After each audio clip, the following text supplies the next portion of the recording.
I'm George Galloway, Member of Parliament, anti-war leader, and this broadcast is being made by Malacca Media. But you could feed back at me on what I've got to say on Twitter at George Galloway, on Facebook. The page is called George Galloway MP. I've just come back from Tunisia.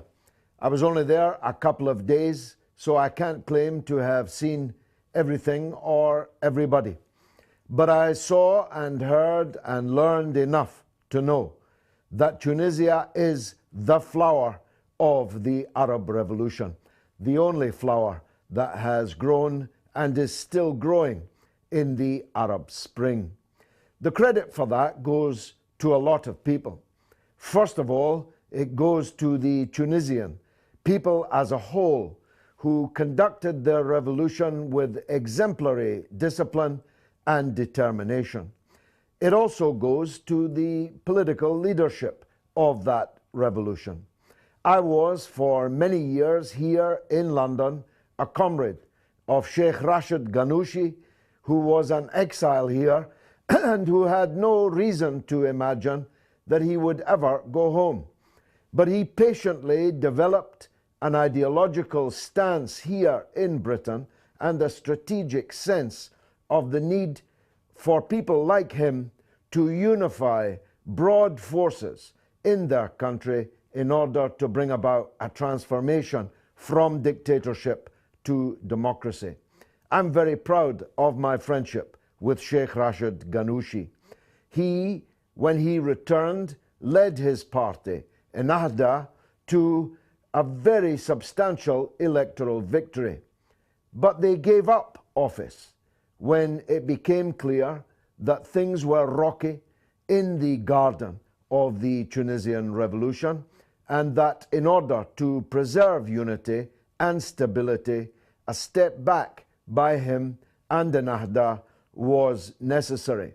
And so I take my hat off to Sheikh Rashid Ghannouchi for the current situation in Tunisia, which is, just for those who don't know, a bustling revolutionary society where people can speak and assemble freely, where a proliferation of newspapers, radio stations, television stations are literally the expression of Chairman Mao Zedong's famous phrase that a revolution is one in which 1,000 flowers must grow and that 1,000 schools of thought must contend. It wasn't entirely lived up to in revolutionary China, but so far at least it is being lived up to in Tunisia. There is a political space there, a civic society there, a freedom there that doesn't exist anywhere else in the Arab world, with the possible exception of Lebanon, which is, as always, a bit of a special case. But I'm not here to talk about Lebanon. I'm here to talk about Tunisia. There are other political forces, of course, who have played their role. The interim president, Marzuki, who is currently one of the last two candidates running to be the elected president of the Republic, also must take a lot of the credit. He has helped to create this island of stability whilst still going through a revolutionary process in Tunisia. And Sebsi, the one who leads the coalition, which includes people on the left, people amongst nationalist schools of thought, and, I'm sorry to say, people from the old regime, the old dictatorship of Ben Ali, the president who was overthrown in the first of the Arab revolutions. Sebsi won the elections, not by a vast amount, but clearly he leads the leading party in the state, in the parliament. He could have, if he was like some other Arab leaders, he could have said that he was going to rule alone.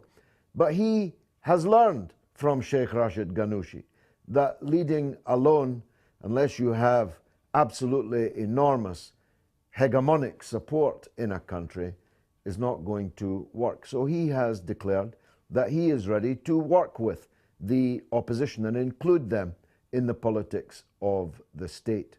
I have never met Marzuki or Sebsi.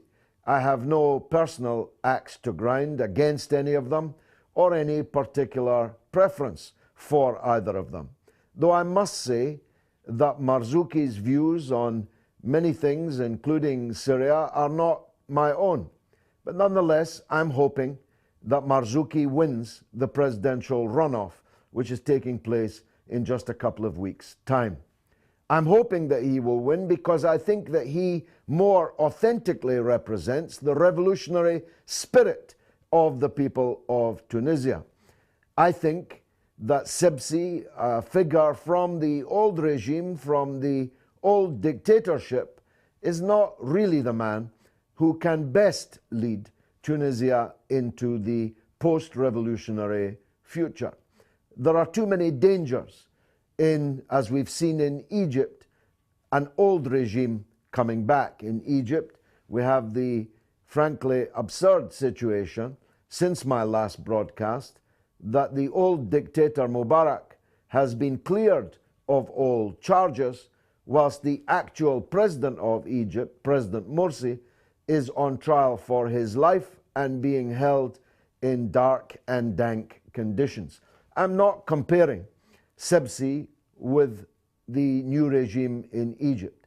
I've already said I think that Sebsi has displayed a deftness and a sophistication in his political approach that's quite different from that which exists elsewhere in the Arab world. Nonetheless, I think that a figure from the old regime of Ben Ali cannot possibly be the best of the two candidates running in this election.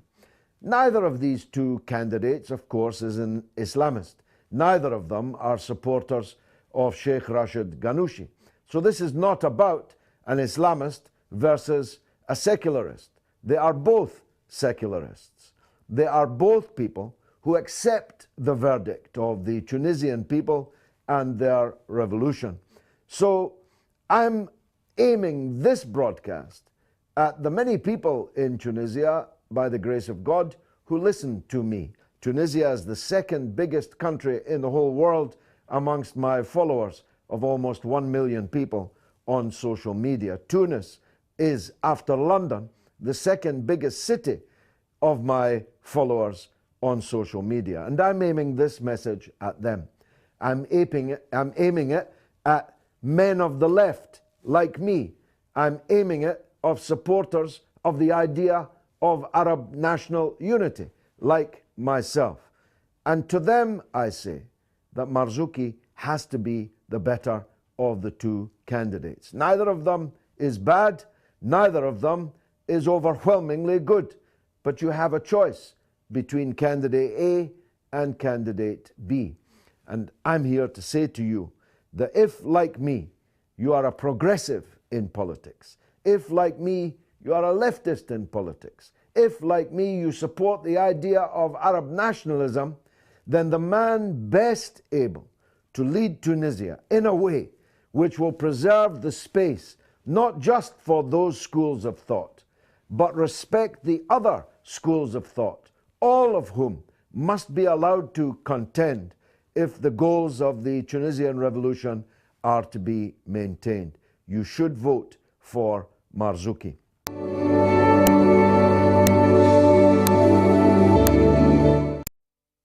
I'm George Galloway, Member of Parliament, anti-war leader, and this broadcast is being made by Malacca Media. But you could feed back at me on what I've got to say on Twitter at George Galloway, on Facebook. The page is called George Galloway MP. I've just come back from Tunisia. I was only there a couple of days, so I can't claim to have seen everything